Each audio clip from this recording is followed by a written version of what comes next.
Hi friends! ముందుగా study బ్రహ్మ YouTube ఛానల్‌కు స్వాగతం. ఫ్రెండ్స్, ఈరోజటి వీడియోలో బ్రిటిష్ వైస్రాయ్‌ల గురించి నేర్చుకోవడం జరుగుతుంది. లాస్ట్ వీడియోలో బ్రిటిష్ సామ్రాజ్యానికి సంబంధించి బెంగాల్ గవర్నర్‌ల గురించి, బెంగాల్ గవర్నర్ జనరల్స్ గురించి మరియు భారత గవర్నర్ జనరల్స్ గురించి నేర్చుకోవడం జరిగింది. ఆ వీడియో చూసినటువంటి మిత్రులు చాలామంది కామెంట్‌లలో సార్ వైస్రాయ్స్ గురించి వీడియో చేయండి అని అడగడం జరుగుతుంది. కాబట్టి వారి యొక్క కోరిక మేరకు ఈ వీడియో చేయడం జరుగుతుంది ఫ్రెండ్స్. ఈ వీడియోలో మనం 1858 భారత ప్రభుత్వ చట్టం తర్వాత భారత గవర్నర్ జనరల్ అనే పదవిని వైస్రాయ్ అనే పదవిగా మార్చడం జరిగింది. ఈ మార్చిన తర్వాత ఎంతమంది వైస్రాయ్స్ నియమించబడ్డారు? వారి కాలంలో జరిగినటువంటి ముఖ్యమైన సంఘటనల గురించి ఈ రోజటి వీడియోలో నేర్చుకోవడం జరుగుతుంది ఫ్రెండ్స్. ఫ్రెండ్స్, ఇప్పటివరకు మన స్టడీ బ్రహ్మ యూట్యూబ్ ఛానల్‌ను ఎవరైనా సబ్స్క్రైబ్ చేసుకోని వారు ఉంటే సబ్స్క్రైబ్ చేసుకొని చూడండి. అలాగే మీ వంతు సపోర్ట్‌గా ఒక లైక్ కొట్టి ఎంకరేజ్ చేస్తే ఇలాంటి వీడియోస్ మున్ముందు మీ ముందుకు తీసుకురావడం జరుగుతుంది ఫ్రెండ్స్. అలాగే ఫ్రెండ్స్, ఈ వీడియోల యొక్క పీడిఎఫ్స్‌ను ఫ్రీగా పొందాలనుకుంటే మన స్టడీ బ్రహ్మ యాప్ అనేది ప్లే స్టోర్‌లో ఉంటుంది. దాన్ని డౌన్‌లోడ్ చేసుకుంటే మీ ఈ వీడియోల యొక్క పీడిఎఫ్స్‌ను ఫ్రీగా పొందవచ్చు. ముందు చేసినటువంటి వీడియోల యొక్క పీడిఎఫ్స్‌ను కూడా అందులో అప్‌లోడ్ చేయడం జరిగింది. ఈ వీడియో యొక్క పీడిఎఫ్స్‌ను కూడా అప్‌లోడ్ చేయడం జరుగుతుంది. మున్ముందు చేయబోయే వీడియోల యొక్క పీడిఎఫ్స్‌ను కూడా అందులో ఫ్రీగా అప్‌లోడ్ చేయడం జరుగుతుంది. మీరు కేవలం యాప్‌ను డౌన్‌లోడ్ చేసుకొని రూ. 1తో ఉన్నటువంటి కోర్సును తీసుకున్నట్టయితే ఈ వీడియోల యొక్క పీడిఎఫ్స్‌ను ఫ్రీగా పొందవచ్చు. వాటిని డౌన్‌లోడ్ చేసుకొని చూసే అవకాశం కూడా లభించడం జరుగుతుంది ఫ్రెండ్స్. ఇప్పటివరకు ఎవరైనా మన యాప్‌ను డౌన్‌లోడ్ చేసుకొని వారు ఉంటే యాప్‌ను డౌన్‌లోడ్ చేసుకొని పెట్టుకోండి. మీకు కాంపిటేటివ్‌లో ఎంతగానో ఉపయోగపడుతుంది ఫ్రెండ్స్. ఓకే ఫ్రెండ్స్, ఇప్పుడు లేట్ చేయకుండా వీడియోలోకెళ్దాం. బ్రిటిష్ వైస్రాయ్‌లు 1858 భారత ప్రభుత్వ చట్టం తరు ద్వారా భారత గవర్నర్ జనరల్ అనే పదవిని వైస్రాయ్ అనే పదవిగా మార్చడం జరిగింది. ఇది అందరికీ తెలిసిన విషయమే. ఈ వైస్రాయ్‌గా పదవిగా మార్చిన తర్వాత మొట్టమొదటి వైస్రాయ్‌గా నియమించబడినటువంటి వ్యక్తి చూస్తే లార్డ్ కానింగ్‌గా మనం గుర్తుంచుకోవచ్చు.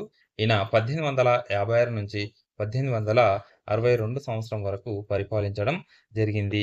ఇతనిని క్లెమెన్సీ కన్నింగ్ అని అనడం జరిగింది. క్లెమెన్సీ కన్నింగ్ వైస్రాయ్‌గా అనడం జరిగింది.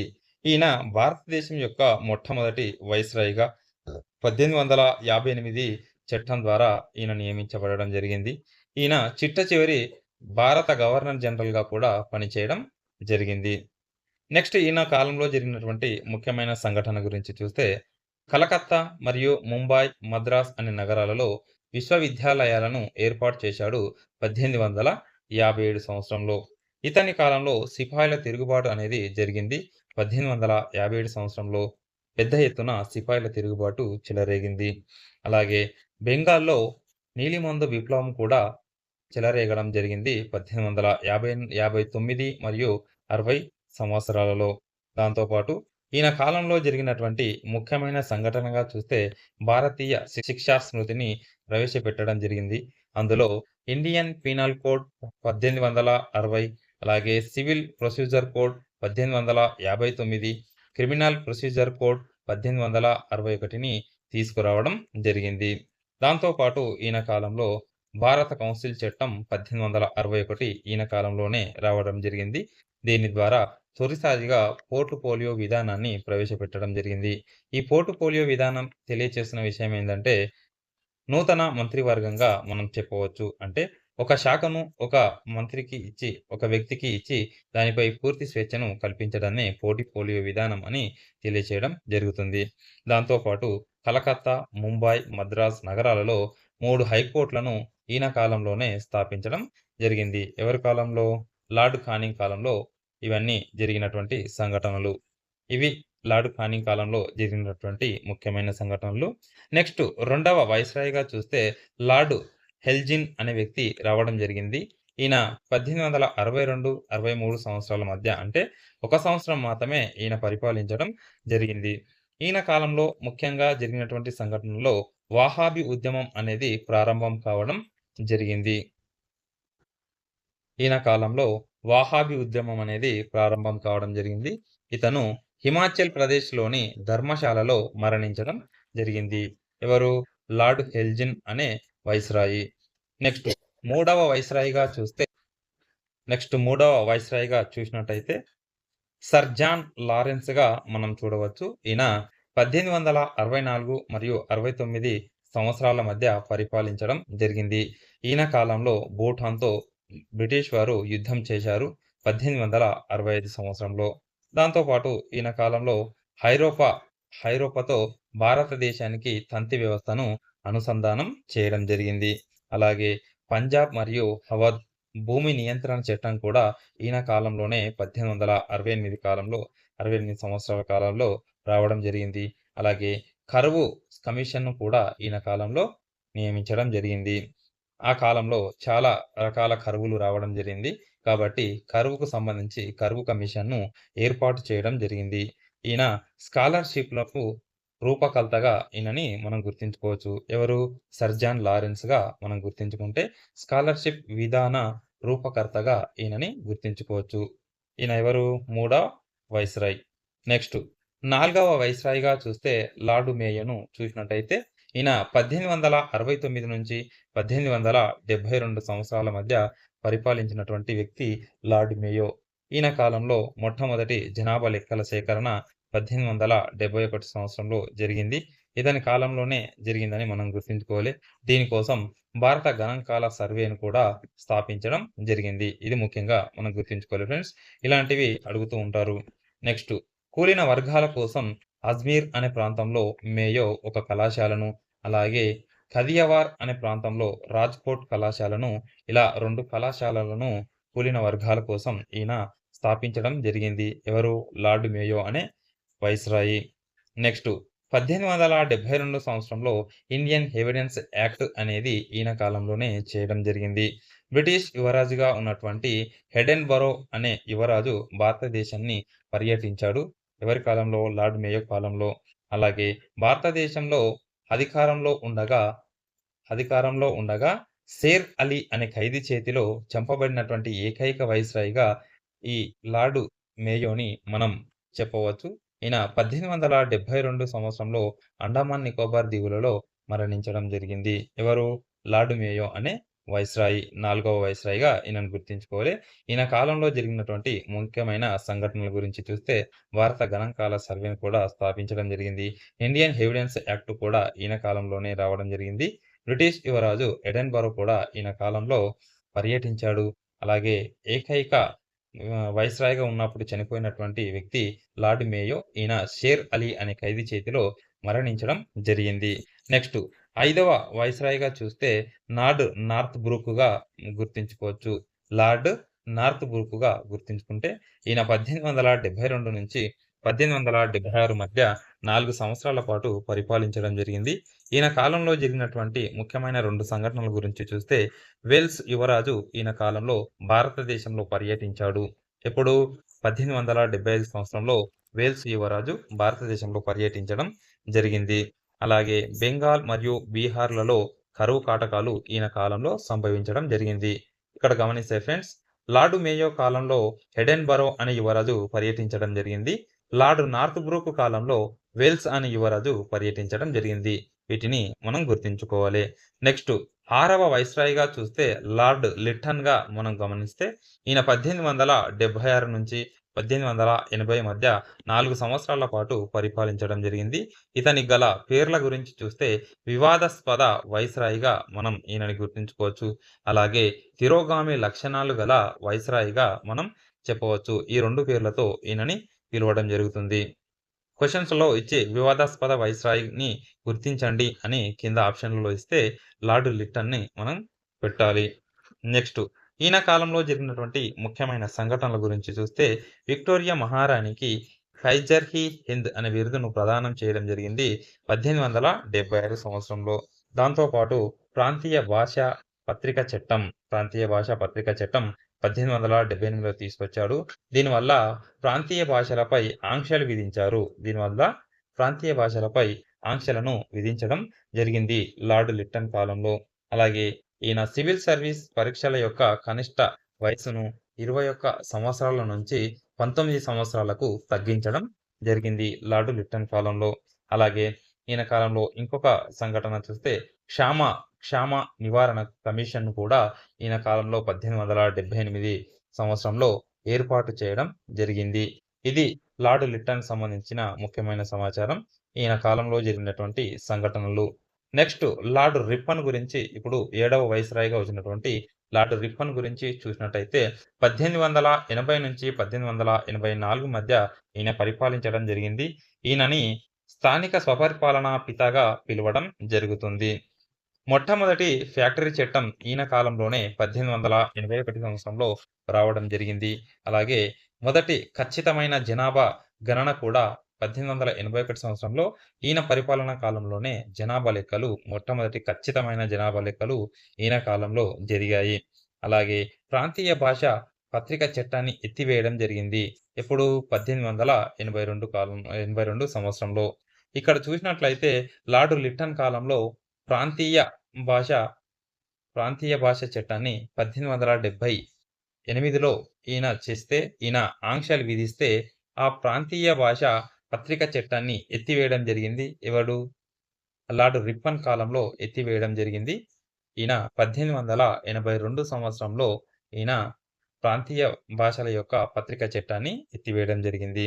అలాగే ఐసీఎస్ యొక్క పరీక్షల వయసును కూడా 19 సంవత్సరాల నుంచి 21 సంవత్సరంకు మార్చడం జరిగింది.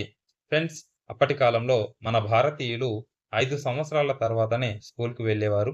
వారి యొక్క వయసు డిగ్రీ లేదా మెట్రిక్యులేషన్ అయిపోయేసరికి వారి యొక్క వయసు 21 సంవత్సరాల పైననే వచ్చేది.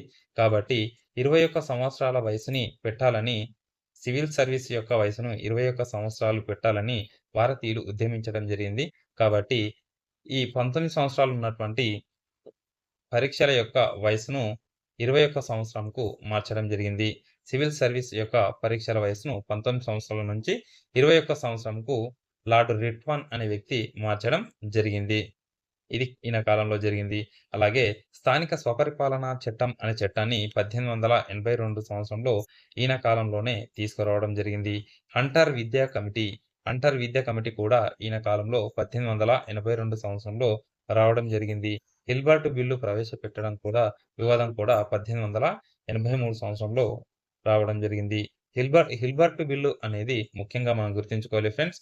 ఇది భారతీయులు బ్రిటిష్ వారిని కూడా విచారించే అధికారం పొందగలరు.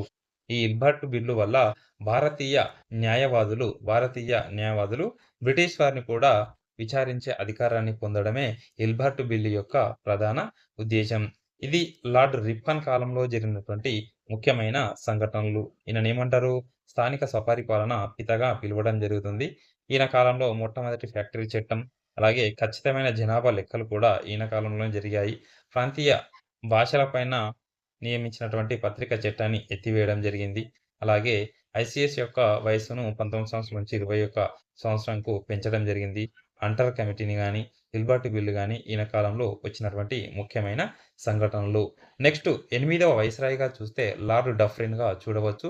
ఈయన 1884 నుంచి 1885 మధ్య పరిపాలించినటువంటి వైస్‌రాయ్‌గా మనం చెప్పవచ్చు. ఈయన కాలంలో ముఖ్యంగా భారత జాతీయ కాంగ్రెస్ అనేది స్థాపించడం జరిగింది. ఇది 1885 డిసెంబర్ 28 తారీఖున స్థాపించబడింది. అలాగే ఈయన కాలంలో 3వ ఆంగ్లో బర్మా యుద్ధం జరిగింది. అందులో బర్మాను ఆక్రమించుకోవడం జరిగింది. ఇది లార్డ్ డఫ్రిన్‌కి సంబంధించిన ముఖ్యమైన సంఘటనలు. ఈ 2 సంఘటనలు. నెక్స్ట్ 9వ వైస్‌రాయ్‌గా చూస్తే లార్డ్ లాన్స్‌డౌన్ ఈయన 1888 నుంచి 1894 వరకు పరిపాలించడం జరిగింది. ఈయన కాలంలో కూడా ముఖ్యమైన 2 సంఘటనలు జరిగాయి. అందులో డ్యూరాండ్ కమిషన్‌ను ఏర్పాటు చేయడం జరిగింది 1893 సంవత్సరంలో. అంటే ఆఫ్ఘనిస్తాన్ దేశంకు మరియు భారతదేశానికి మధ్య సరిహద్దు రేఖను గీయడానికి ఒక కమిషన్‌ను నియమించారు. అదే డ్యూరాండ్ కమిషన్‌ను ఏర్పాటు చేయడం జరిగింది. ఇది 1892 సంవత్సరంలో ఏర్పాటు చేశారని మనం గుర్తుంచుకోవాలి. అలాగే వివాహమునకు కనీస వయస్సును కూడా సంబంధించినటువంటి చట్టాన్ని కూడా ఈయన కాలంలోనే తీసుకురావడం జరిగింది. ఇవి ముఖ్యంగా ఈయన కాలంలో జరిగినటువంటి 2 సంఘటనలు. అలాగే 10వ వైస్‌రాయ్‌గా చూస్తే లార్డ్ హెల్జిన్ II ఈయన 1894 నుంచి 1899 వరకు పరిపాలించడం జరిగింది. ఒక 5 సంవత్సరాల కాలం పాటు. ఈయన కాలంలో ముఖ్యంగా 2 సంఘటనలు జరిగాయి. అది రాజస్థాన్ ప్రాంతంలో భయంకరమైనటువంటి కరువు కాటకాలు, కరువు సంభవించడం జరిగింది. ఈ కరువుకు సంబంధించి కరువు కమిషన్ కూడా ఏర్పాటు చేశారు 1898 సంవత్సరంలో. అలాగే ముంబై అనే నగరంలో ప్లేగు వ్యాధి కూడా ఈయన కాలంలోనే సంభవించింది 1896 సంవత్సరంలో. ఈయన కాలంలో జరిగినటువంటి ముఖ్యంగా 2 సంఘటనలు రాజస్థాన్ ప్రాంతంలో భయంకరమైన కరువు, బొంబాయి ప్రాంతంలో ప్లేగ్ వ్యాధి అనేటివి 2 జరిగాయి. ఈ రాజస్థాన్‌లో జరిగిన కరువుకు సంబంధించి కరువు కమిషన్‌ను కూడా ఏర్పాటు చేశారు. ఎవరి కాలంలో? లార్డ్ ఎల్జిన్ II కాలంలో. నెక్స్ట్ 11వ వైస్‌రాయ్‌గా చూసినట్లయితే లార్డ్ కర్జన్‌గా మనం చూడవచ్చు.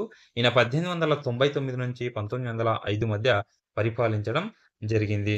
ఈయనకు గల పేర్ల గురించి ముఖ్యంగా చూస్తే రైతు బాంధవుడు, క్విక్ వైస్రాయి, అలాగే బ్రిటిష్ ఇండియా ఔరంగజేబుగా ఈ 3 పేర్లతో ఈయనని పిలవడం జరుగుతుంది. మనకు కన్‌ఫ్యూజన్ చేసే అవకాశం ఉంటుంది ఫ్రెండ్స్. ఈ పేర్లిచ్చి కన్‌ఫ్యూజన్ చేసే అవకాశం ఉంటుంది కాబట్టి ఈయనని ఏ విధంగా పిలుస్తారు? రైతు బాంధవుడు, క్విక్ వైస్రాయ్, అలాగే బ్రిటిష్ ఇండియా ఔరంగజేబు అనే పేర్లు లార్డ్ కర్జన్‌కు ఉన్నాయని మనం గుర్తుంచుకోవాలి. ఇతని యొక్క రచన గురించి చూస్తే 'ద ప్రాబ్లమ్స్ ఆఫ్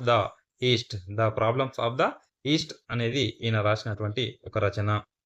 ఇతని కాలాన్ని కమిషన్స్ కాలం అని పిలవడం జరుగుతుంది. ఇతని కాలంలో వచ్చినటువంటి కమిషన్‌ల గురించి ఇప్పుడు చూస్తే మేక్ డొనెల్ కమిషన్‌ను ఏర్పాటు చేశారు 1901 సంవత్సరంలో. అలాగే మాన్క్రీఫ్ కమిషన్ ఏర్పాటు చేశారు 1902 సంవత్సరంలో. దాంతో పాటు పోలీస్ కమిషన్‌ను ఏర్పాటు చేయడం జరిగింది 1902 మరియు 3 సంవత్సరాలలో. అలాగే ర్యాలీ కమిషన్‌ను ఏర్పాటు చేశారు 1902 సంవత్సరంలో. ఇలా 3 కమిషన్‌లను ఏర్పాటు చేయడం జరిగింది. దాంతో పాటు ఈయన కాలంలో Indian kinase and paper currency act 1889 కూడా ఈయన కాలంలోనే చేయడం జరిగింది.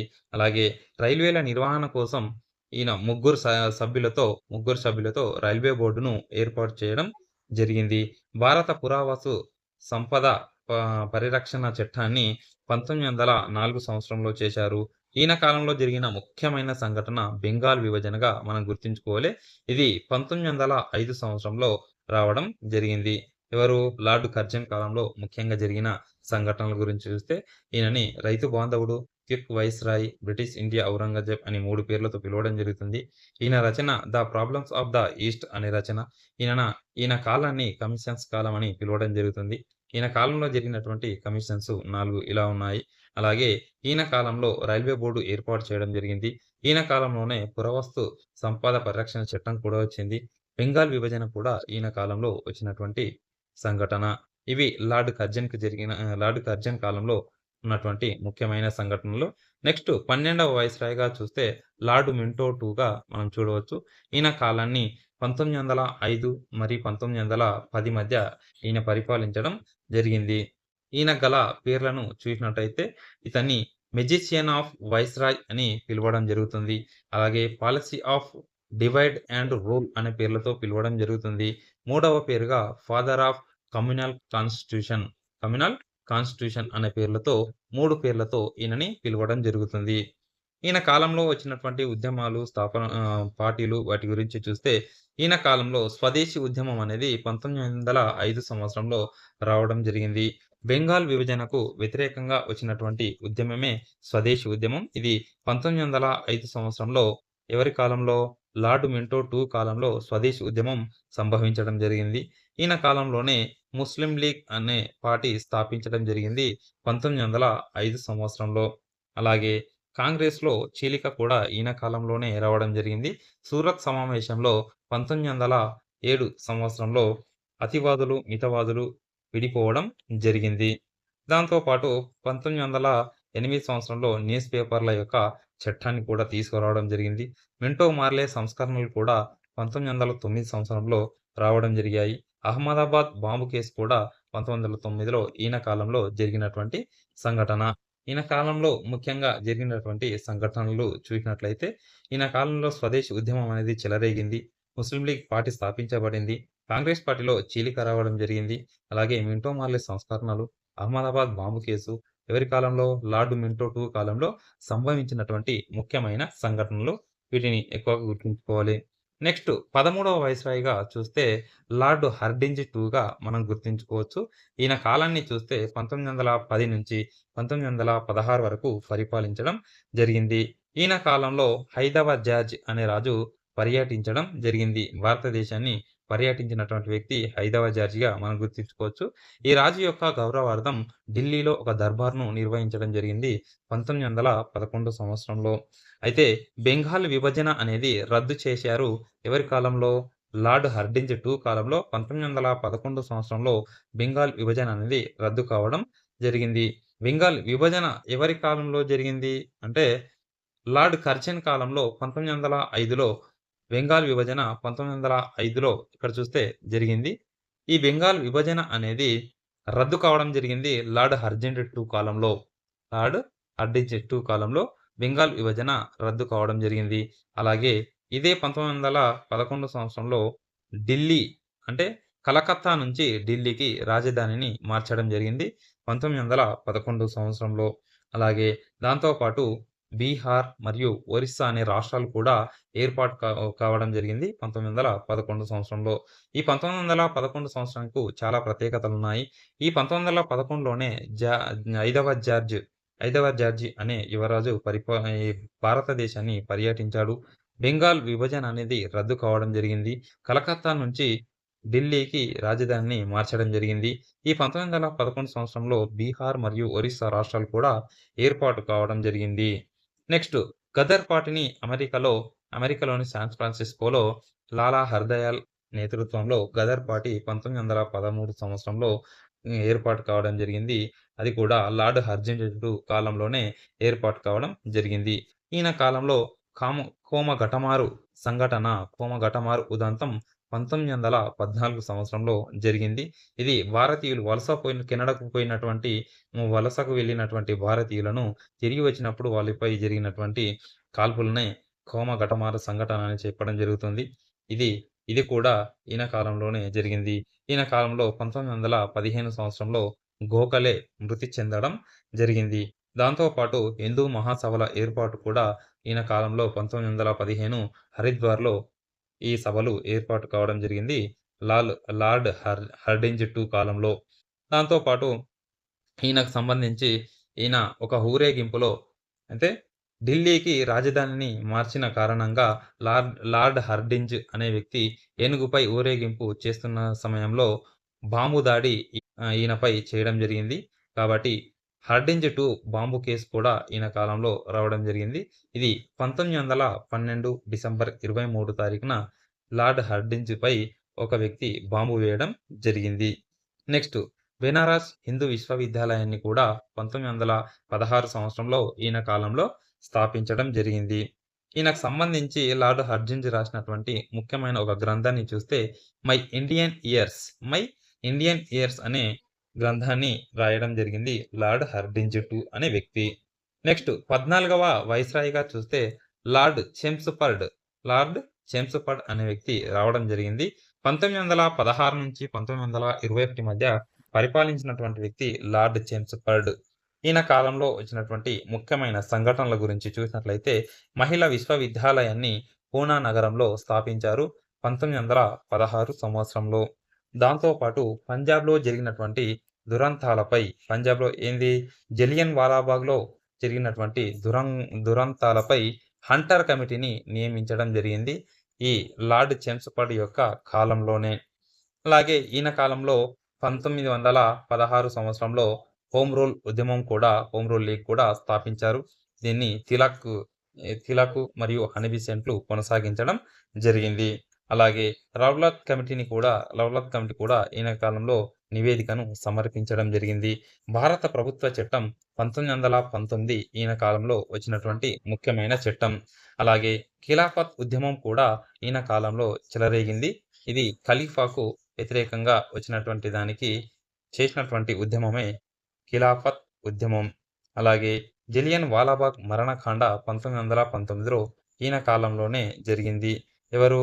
లార్డ్ చెమ్స్‌ఫర్డ్ కాలంలో జరిగినటువంటి ముఖ్యమైన సంఘటనల గురించి ఇప్పుడు చూస్తున్నాం. సహాయ నిరాకరణ ఉద్యమం కూడా ఈయన కాలంలోనే చెంచుపాడ్ కాలంలోనే 1920లో గాంధీజీ స్టార్ట్ చేసినటువంటి సహాయ నిరాకరణ ఉద్యమం ఈయన కాలంలో జరిగింది. అలాగే అలీగర్ ముస్లిం యూనివర్సిటీ స్థాపించారు 1920 సంవత్సరంలో. వేల్స్ యువరాజు ఇక్కడ చూడండి ఫ్రెండ్స్, వేల్స్ యువరాజు భారతదేశాన్ని పర్యటించాడు 1921 సంవత్సరంలో. వేల్స్ యువరాజు ఈయన కాలంలో మన భారతదేశాన్ని పర్యటించడం జరిగింది. అలాగే స్వదేశీ సంస్థానాధీశుల కొరకు ఛాంబర్స్‌ను ఏర్పాటు చేశారు 1921 సంవత్సరంలో. ఈయన కాలంలోనే ఏర్పాటు చేయడం జరిగింది. చేమ్స్‌ఫర్డ్ కాలంలో. నెక్స్ట్, నెక్స్ట్ 15వ వైస్రాయ్‌గా చూస్తే లార్డ్ రీడింగ్‌గా మనం చూడవచ్చు. ఈయన 1921 మరియు 26 మధ్య పరిపాలించడం జరిగింది. ఇతన్ని యూదుల వైస్రాయ్ అని పిలవడం జరుగుతుంది. ఎవరిని?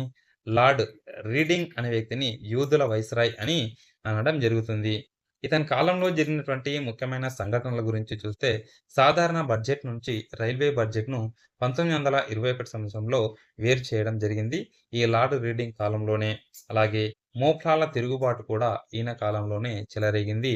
ఇక్కడ కేరళ ప్రాంతంలోని మోప్లాల తిరుగుబాటు. అలాగే ప్రజా సేవలకు సంబంధించినటువంటి లీ కమిషన్‌ను 1924 సంవత్సరంలో ఈయన కాలంలోనే ఏర్పాటు చేయడం జరిగింది. నాగపూర్ రాష్ట్రీయ స్వయం సేవక్ సంఘ్ కూడా 1925లో ఏర్పాటు చేయడం జరిగింది. ఈయన కాలంలో జరిగినటువంటి ముఖ్యమైన మరొక సంఘటనల గురించి చూస్తే, విశ్వభారతి విశ్వవిద్యాలయాన్ని స్థాపించారు 1921 సంవత్సరంలో. ఈయన కాలంలోనే విశ్వభారతి విశ్వవిద్యాలయాన్ని స్థాపించడం జరిగింది. అలాగే కాకోరి రైలు దోపిడీ కూడా ఈయన కాలంలోనే జరిగింది. మన భారతీయులు ఆయుధాలు సమకూర్చుకోవడం కోసం బ్రిటిష్ వారు తరలిస్తున్నటువంటి డబ్బును కాకోరి అనే ప్రాంతంలో భారతీయులు కొల్లగొట్టడం జరిగింది. రూ. 8,000. దానిని కాకోరి కుట్ర కేసు అని అనడం జరుగుతుంది. ఇది కూడా లార్డ్ రీడింగ్ కాలంలో జరిగింది. ఈయన కాలంలో ఏర్పాటు చేయబడినటువంటి పార్టీల గురించి చూస్తే, స్వరాజ్ పార్టీ అనేది 1923లో, కమ్యూనిస్టు పార్టీ అనేది ఈయన కాలంలోనే ఈ 2 పార్టీలు ఏర్పాటు చేయబడ్డాయి. ఎవరు? లార్డ్ రీడింగ్ కాలంలో ఏర్పాటు చేయబడినటువంటి ముఖ్యమైన సంఘటనలు. ఈయనని యూదుల వైస్రాయ్ అని అనడం జరుగుతుంది.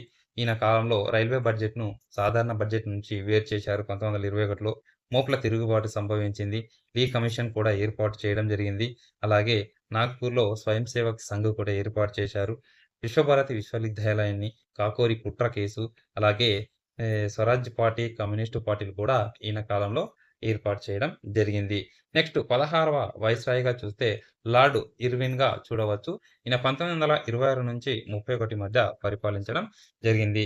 ఇతనికి గల పేర్లు చూస్తే క్రిస్టియన్ వైస్రాయ్ అంటే లార్డ్ ఇర్విన్‌గా మనం గుర్తుంచుకోవాలి. ఈయన కాలంలో సంభవించిన సంఘటనలో బట్లర్ కమిషన్‌ను నియమించడం జరిగింది. సైమన్ కమిషన్ కూడా 1920లో నియమించడం జరిగింది. రాయల్ కమిషన్ కూడా 1929లో నియమించడం జరిగింది. అలాగే దీపావళి డిక్లరేషన్ కూడా 1928లో ఈయన కాలంలోనే రావడం జరిగింది. దీన్నే దీపావళి ప్రకటన, దీపావళి డిక్లరేషన్ అని అనడం జరుగుతుంది. అలాగే దండి యాత్ర లేదా ఉప్పు సత్యాగ్రహం అనేది ఈయన కాలంలోనే 1930లో రావడం జరిగింది. చిట్టగంగు ఆయుధ దోపిడీ కూడా 1930లో ఈయన కాలంలో రావడం జరిగింది. అలాగే మొదటి రౌండ్ టేబుల్ సమావేశం 1930లో, గాంధీ, ఇర్విన్ మధ్య జరిగినటువంటి ఒప్పందం 1931లో, భగత్ సింగ్, రాజ్‌గురు, సుఖ్‌దేవ్ లాంటి ముగ్గురు వ్యక్తులను 1931 మార్చి 23 తారీఖున ఉరి తీయడం జరిగింది. ఇది కూడా లార్డ్ ఇర్విన్ కాలంలో సంభవించడం జరిగింది. లార్డ్ ఇర్విన్ కాలంలో జరిగిన సంఘటనల గురించి చూస్తే, ఈయనను క్రిస్టియన్స్ వైస్రాయ్ అని పిలవడం జరుగుతుంది. వట్టార్ కమిషన్‌ను నియమించారు. సైమన్ కమిషన్‌ను, రాయల్ కమిషన్‌ను, దీపావళి డిక్లరేషన్, దండి యాత్ర, అలాగే చిట్టగంగ్ ఆయుధ దోపిడీ, మొదటి రౌండ్ టేబుల్ సమావేశం, గాంధీ, ఇర్విన్ మధ్య జరిగినటువంటి ఒప్పందం, భగత్ సింగ్, రాజ్‌గురు, సుఖ్‌దేవ్‌లను ఉరి తీయడం జరిగింది. నెక్స్ట్ 17వ వైస్రాయ్‌గా మనం గమనిస్తే లార్డ్ వెల్లింగ్టన్‌గా మనం చూడవచ్చు. ఈయన 1931 నుంచి 36 మధ్య పరిపాలించినటువంటి వైస్రాయ్. ఈయన కాలంలో 2, 3వ రౌండ్ టేబుల్ సమావేశాలు ఈయన కాలంలోనే జరిగాయి. ఈయన కాలంలో ముఖ్యంగా జరిగినటువంటి మరికొన్ని సంఘటనలు చూస్తే కమ్యూనల్ అవార్డు ప్రకటన కూడా 1932లో ఈయన కాలంలో వచ్చింది. అలాగే పూనా ఒప్పందం కూడా ఈయన కాలంలోనే 1932లో జరిగింది. ఇది గాంధీజీకి మరియు అంబేద్కర్‌కు మధ్య జరిగినటువంటి ఒప్పందం పూనా ఒప్పందం. ఇది కూడా ఈయన కాలంలోనే వచ్చింది. జాతీయ సైనిక అకాడమీ డెహ్రాడూన్‌లో ఏర్పాటు చేయడం జరిగింది. ఒరిస్సా, బీహార్, సింధు అనే ప్రత్యేక రాష్ట్రాలు కూడా ఏర్పాటు చేయడం జరిగింది. కాంగ్రెస్ సోషలిస్టు పార్టీని 1934 సంవత్సరంలో ఏర్పాటు చేయడం జరిగింది. భారత ప్రభుత్వ చట్టం ముఖ్యంగా ఈయన కాలంలో వచ్చినటువంటి చట్టంగా చూస్తే భారత ప్రభుత్వ చట్టం 1935 కూడా ఈయన కాలంలో రావడం జరిగింది. అలాగే అఖిల భారత కిసాన్ సభ కూడా 1935లో ఏర్పాటు చేయడం జరిగింది. భారతదేశం నుంచి బర్మా 1937లో విడిపోవడం జరిగింది. ఇది కూడా లార్డ్ వెల్లింగ్టన్ కాలంలో రావడం జరిగింది. ఈయన కాలంలో లార్డ్ వెల్లింగ్టన్ కాలంలో వచ్చినటువంటి ముఖ్యమైన సంఘటనలు ఒకసారి చూస్తే 2, 3 యొక్క రౌండ్ టేబుల్ సమావేశాలు జరిగాయి. కమ్యూనల్ అవార్డు కూడా ప్రకటించడం జరిగింది. పూనా ఒప్పందం జరిగింది. భారతీయ సైనిక అకాడమీ డెహ్రాడూన్‌లో ఏర్పాటు చేశారు. ఒరిస్సా, బీహార్, సింధు రాష్ట్రాలు కూడా ప్రత్యేక రాష్ట్రాలు ఏర్పాటయ్యాయి. కాంగ్రెస్ సోషలిస్టు పార్టీని ఏర్పాటు చేశారు. భారత ప్రభుత్వ చట్టం 1935 వచ్చింది. అలాగే అఖిల భారత కిసాన్ సభ ఏర్పాటు చేయడం జరిగింది.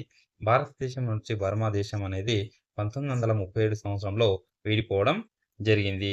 నెక్స్ట్ 18వ వైస్రాయ్‌గా చూసినట్లయితే లార్డ్ లిన్లిత్‌గో ఈయన కాలాన్ని చూస్తే 1936 నుంచి 1943 వరకు జరిగినటువంటి కాలం. ఈయన కాలంలో జరిగినటువంటి ముఖ్యమైన సంఘటనల గురించి చూసినట్లయితే వైస్రాయ్‌లో ఎక్కువ కాలం పరిపాలించినటువంటి ఈ వైస్రాయి లార్డ్ లిన్లిత్‌గో. ఈయన 7 సంవత్సరాల పాటు పరిపాలించడం జరిగింది. మొదటి సాధారణ ఎన్నికలు కూడా ఈయన కాలంలోనే జరిగాయి. ఎవరి కాలంలో? లార్డ్ లిన్లిత్‌గో కాలంలో జరిగాయి. ఏంటివి? సాధారణ ఎన్నికలు. నెక్స్ట్ ఆగస్టు ఆఫర్ 1940 ఈయన కాలంలో రావడం జరిగింది. ఫార్వర్డ్ బ్లాక్ అనే పార్టీని ఏర్పాటు చేశారు 1939 సంవత్సరంలో. ఎవరు? సుభాష్ చంద్రబోస్ అనే వ్యక్తి ఫార్వర్డ్ బ్లాక్ అనే పార్టీని ఏర్పాటు చేయడం జరిగింది. అలాగే లాహోర్ తీర్మానం కూడా 1940లో ఈయన కాలంలో రావడం జరిగింది. వ్యక్తిగత సత్యాగ్రహాలు కూడా 1940లో ఈయన కాలంలో వచ్చాయి. క్రిప్స్ రాయబారం 1942లో రావడం జరిగింది. క్విట్ ఇండియా ఉద్యమం 1942లో వచ్చినటువంటి క్విట్ ఇండియా ఉద్యమం కూడా ఈ లార్డ్ లిన్లిత్‌గో కాలంలో రావడం జరిగింది.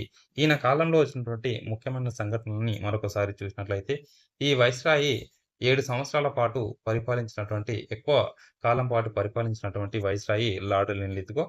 ఈయన కాలంలో సాధారణ ఎన్నికలు రావడం జరిగింది. ఆగస్టు ఆఫర్ 1940లో వచ్చింది. ఫార్వర్డ్ బ్లాక్ అనేది 1939 సంవత్సరంలో సుభాష్ చంద్రబోస్ ఏర్పాటు చేయడం జరిగింది. లాహోర్ తీర్మానం అనేది 1940లో వచ్చింది. వ్యక్తిగత సత్యాగ్రహాలు, క్రిప్స్ రాయబారం, క్విట్ ఇండియా ఉద్యమం అనేది ఈయన కాలంలో వచ్చినటువంటి ముఖ్యమైన సంఘటనలు. నెక్స్ట్ 19వ 19వ వైస్రాయ్‌గా చూసినట్లయితే లార్డ్ వేవెల్‌గా మనం గమనించవచ్చు. ఈయన 1943 నుంచి 1947 మధ్య పరిపాలించినటువంటి వైస్రాయి. ఈయన కాలంలో సిమ్లా సమావేశం 1945 జరిగింది. నౌకాదళ తిరుగుబాటు చిట్టచివరి తిరుగుబాటైనటువంటి నౌకాదళ తిరుగుబాటు 1946 సంవత్సరంలో జరిగింది. అది లార్డ్ వేవెల్ కాలంలో జరిగినటువంటి తిరుగుబాటు. అలాగే మంత్రిత్రయ రాయబారం లేదా క్యాబినెట్ ప్లాన్ అనేది 1946 సంవత్సరంలో ఈయన కాలంలో రావడం జరిగింది. తాత్కాలిక ప్రభుత్వాన్ని కూడా 1946 సంవత్సరంలో ఈయన కాలంలో ఏర్పాటు చేయడం జరిగింది. అట్లీ ప్రకటన కూడా ఈయన కాలంలో రావడం జరిగింది.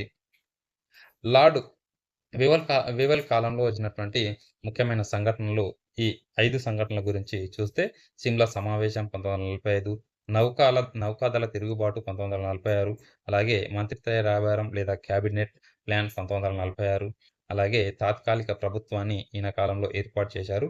అట్లీ ప్రకటన కూడా ఈయన కాలంలో వచ్చినటువంటి ముఖ్యమైన సంఘటనలు.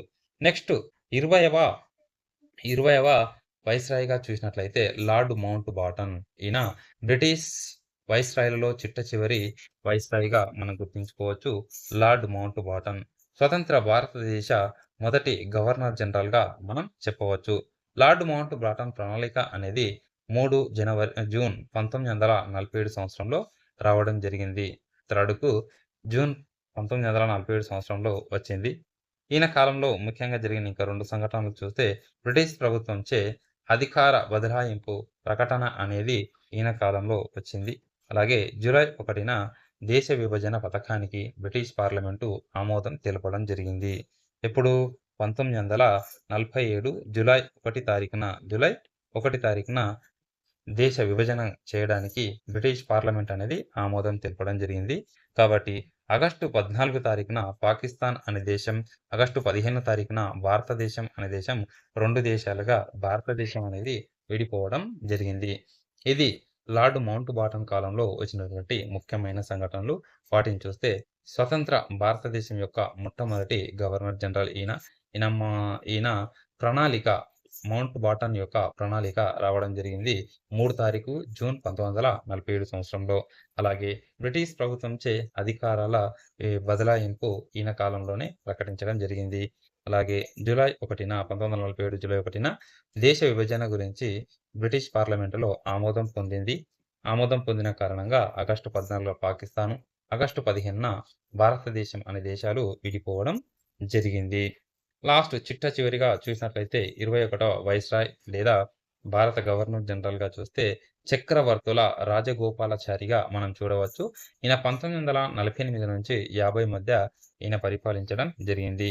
ఈయన మొట్టమొదటి మరియు చిట్ట చివరి భారత గవర్నర్ జనరల్‌గా ఈయనని మనం గుర్తించుకోవచ్చు.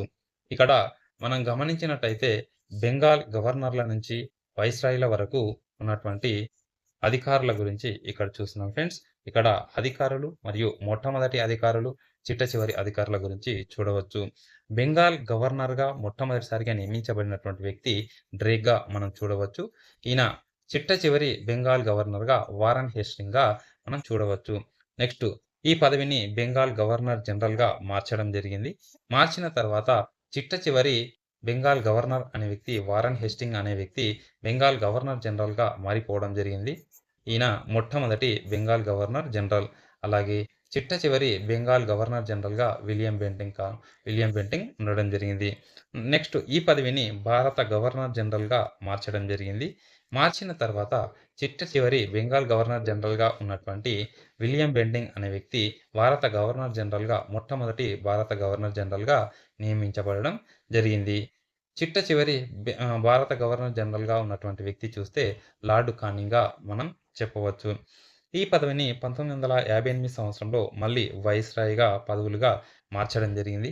మార్చిన తర్వాత చిట్ట చివరి భారత గవర్నర్ జనరల్‌గా ఉన్నటువంటి లార్డ్ కానింగ్ అనే వ్యక్తి ఈయన పదవి వైస్రాయ్‌గా మారిపోయింది. కాబట్టి మొట్టమొదటి వైస్రాయ్‌గా లార్డ్ కానింగ్‌ను మనం గుర్తుంచుకోవచ్చు. చిట్ట చివరి వైస్రాయ్‌గా లేదా రాజప్రతినిధిగా లార్డ్ మౌంట్ బాటన్‌ను బ్రిటిష్ సామ్రాజ్యానికి సంబంధించి మనం గుర్తుంచుకోవచ్చు. స్వతంత్ర భారతదేశానికి ఉన్నటువంటి ఒకే ఒక్క వైస్రాయ్ లేదా రాజప్రతినిధి సి. రాజగోపాల్‌గా మనం గుర్తుంచుకోవచ్చు. ఇది వైస్రాయ్‌లకు సంబంధించిన ముఖ్యమైన సమాచారం. ఫ్రెండ్స్ ఇలాంటి వీడియోస్ ఎప్పటికప్పుడు మన స్టడీ బ్రహ్మ యూట్యూబ్ ఛానల్‌లో ఫ్రీగా అందివ్వడం జరుగుతుంది. ఈ వీడియోల యొక్క పీడిఎఫ్స్‌ను కూడా మన యాప్‌లో ఫ్రీగా అందివ్వడం జరుగుతుంది. ఎవరైనా మన యాప్‌ను డౌన్‌లోడ్ చేసుకొని వారు ఉంటే ఎంబడే మన యాప్‌ను డౌన్‌లోడ్ చేసుకొని పెట్టుకోండి. ఈ వీడియోస్ యొక్క పీడిఎఫ్స్‌ని ఎప్పటికప్పుడు నేను అందులో అప్‌లోడ్ చేస్తుంటాను. వాటిని పీడిఎఫ్స్‌గా కూడా మీరు డౌన్‌లోడ్ చేసుకొని చదువుకునే వెసులుబాటు కల్పించడం జరుగుతుంది ఫ్రెండ్స్. ఓకే ఫ్రెండ్స్, ఇప్పటివరకు ఎవరైనా సబ్స్క్రైబ్ చేసుకున్న వారు ఉన్నట్టుంటే సబ్స్క్రైబ్ చేసుకోండి. మీ వంతు సపోర్ట్‌గా లైక్ కొట్టడం మాత్రం మర్చిపోకండి ఫ్రెండ్స్. నెక్స్ట్ వీడియోలో మళ్ళీ కలుద్దాం. Thank you.